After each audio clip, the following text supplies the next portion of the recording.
Junior NTR director Prashanth Neel కాంబోలో రానున్న NTR 31 cinema గురించి movie lovers తెగ ఎదురు చూస్తున్న తరుణంలో తాజాగా తారక్ ఓ స్పెషల్ అప్డేట్ అయితే ఇచ్చారు. దేవరా ప్రమోషన్స్ లో భాగంగా జరిగిన ఓ ఇంటర్వ్యూలో దీని షూటింగ్ అప్డేట్ ను ఆయన రివీల్ చేశారు. Prashanth Neel cinema shooting October 21 నుంచి స్టార్ట్ అవనుంది. ఫస్ట్ షెడ్యూల్ సుమారు 40 రోజుల పాటు జరుగుతుంది. అయితే అందులో నేను ఉండను, ఇతర నటీనటులకు సంబంధించిన సీన్స్ షూట్ చేసేందుకే ఆ షెడ్యూల్. అయితే నేను ఆ సెట్స్ కి 2025 జనవరి కల్లా జాయిన్ అవుతానంటూ తారక్ తెలిపారు. ఇదిలా ఉండగా ఈ చిత్రానికి డ్రాగన్ అనే టైటిల్ ను ఫిక్స్ చేసినట్లు ఎప్పటి నుంచో వార్తలు అయితే వస్తున్నాయి. కానీ ఈ విషయంపై ఇంకా అధికారిక ప్రకటన రావాల్సి ఉంది. అయితే ఈ సినిమా షూటింగ్ పూర్తయిన తరువాతనే జూనియర్ ఎన్టీఆర్ దేవరా 2లో నటించనున్నట్లు మరో రూమర్ కూడా నెట్టింట ట్రెండ్ అవుతోంది.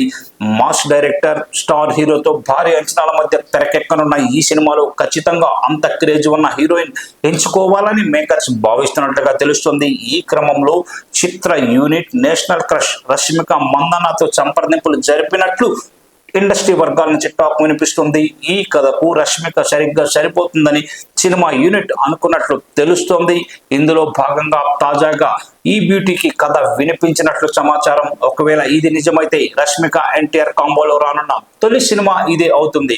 అయితే గత 2 ఏళ్లలో రష్మిక నటించిన పుష్ప పార్ట్ 1, యానిమల్ సినిమాలు భారీ విజయాలు అందుకోవడమే కాకుండా బాక్స్ ఆఫీస్ వద్ద కాసుల వర్షం కురిపించాయి.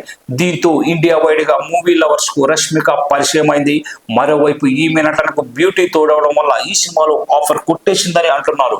కానీ దీనిపై మేకర్స్ నుంచి అప్డేట్ అయితే రావాల్సి ఉంది.